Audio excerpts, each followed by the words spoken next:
दूगो हाथी पाल ले लेकिन भरम नहीं पाले। 134 उम्मीदवार इन्होंने खड़ा किया था, 134 लोगों का जमानत जब्त हो गया। तब फिर चिराग जी कैसे कहते हैं हम 40 में 40 सीट बीजेपी को जिता देंगे? तब क्यों तारापुर में हार गए? क्यों इनका 134 विधानसभा में जो उम्मीदवार खड़े थे वो हार गए? क्यों यहाँ हार गए? कुशेश्वर स्थान। हाँ, और बीजेपी को यही इतना अहंकार है तो कर्नाटक में कहीं नहीं जीत लिए। कर्नाटक में जरा जीते होते तब ना। देश की जनता भारतीय जनता पार्टी से तबाह है और चिराग जी अपने आप को शेरे बब्बर नहीं बुझे।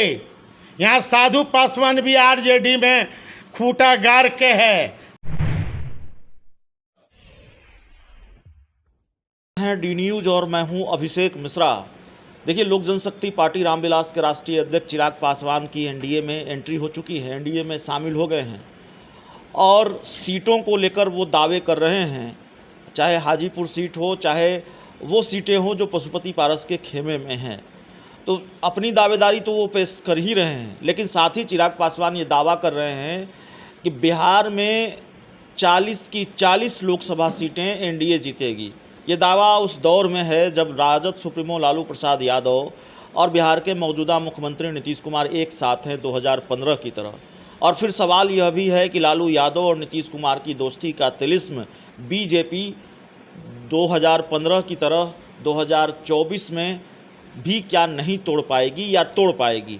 इन सवालों के बीच, इस स्थिति और परिस्थिति के बीच चिराग पासवान का ये दावा कि 2019 से भी बेहतर परिणाम होंगे 2024 में और 40 में 40 सीटें एनडीए जीतेगी, इस पर बात करेंगे। हमारे साथ आरजेडी के वरिष्ठ नेता साधु पासवान जी हैं। साधु जी, हालांकि अब तो सस्पेंस खत्म हो गया, चिराग पासवान के महागठबंधन में आने की उम्मीद भी खत्म हो गई और अब तो वो दावा कर रहे हैं कि 40 में 40 सीटें एनडीए जीतेगी। कहाँ रहेंगे आप लोग? फिर कहीं शून्य पर आउट नहीं हो जाएंगे 2019 की तरह? मैं चिराग जी को सलाह देना चाहता हूँ, दूगो हाथी पाल ले लेकिन भरम नहीं पाले।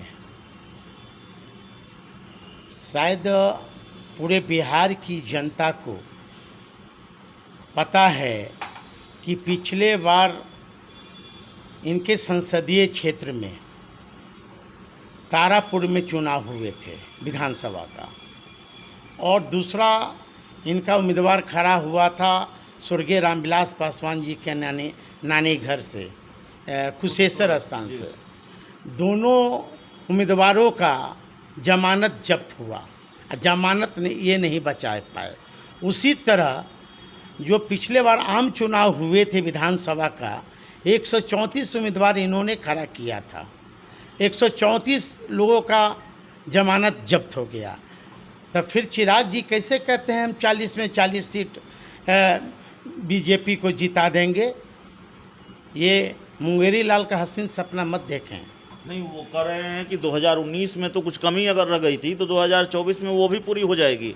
वहाँ तो 39 जीते थे 2019 में, इस बार तो 40 की 40 सीटें जीत जाएंगे। अब चिराग पासवान कह रहे हैं कुछ तो बात होगी, बड़े डंके की चोट पर कह रहे हैं। तो हम लोग डमरू बजाएंगे क्या?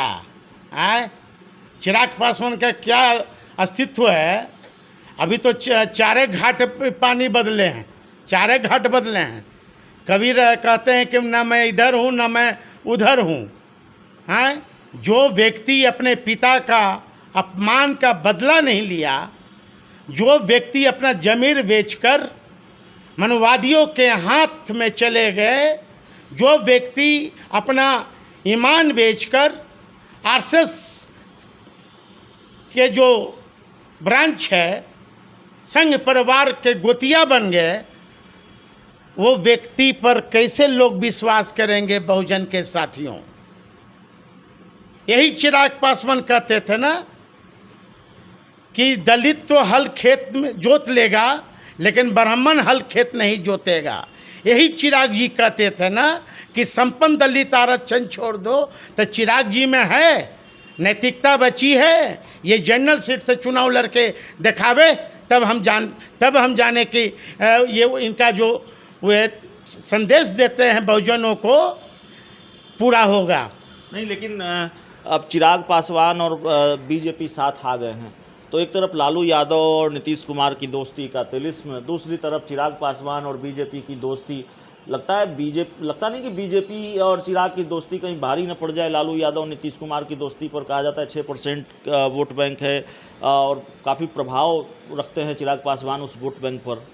7%, 6% नहीं है, पूरे बिहार में पासवानों का सिर्फ 7% है।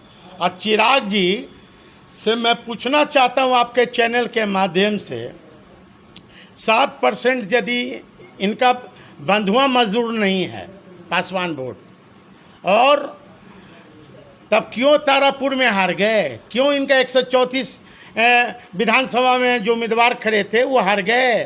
क्यों यहाँ हार गए? कुशेश्वर स्थान। हाँ, और बीजेपी को यही इतना अहंकार है तो कर्नाटक में कहीं नहीं जीत लिए। कर्नाटक में जरा जीते होते तब ना। देश की जनता भारतीय जनता पार्टी से तबाह है, और चिराग जी अपने आप को शेरे बब्बर नहीं बुझे। यहाँ साधु पासवान भी आरजेडी में खूंटा गाड़ के है। साधु पासवान कोई चूड़ी पहन के राजनीतिक नहीं करता है, और साधु पासवान को कोई कमज़ोर जो नहीं बूझे। 7% की बात करते हैं। इनका जो भी वोटर है अभी आज के डेट में, जिसको पता नहीं है कि मेरा संविधान खतरे में है, मैं तो पूछ रहा हूँ चिराग जी से, क्या आप वहीं उसी दल में गए हो जहाँ हमारा संविधान खतरे में है? आप उसी दल में गए हो जहाँ हमारा प्रमोशन में आरक्षण अभी लंबित है? आप उसी दल में गए हो जहाँ हमारा निजी क्षेत्र में आरक्षण नहीं है? आप उसी दल में गए हो जहाँ हमारा जुडिशियल में आरक्षण नहीं है? चिराग पासवान से ज़रा पूछे ना, क्या हुआ आरक्षण में हमारा?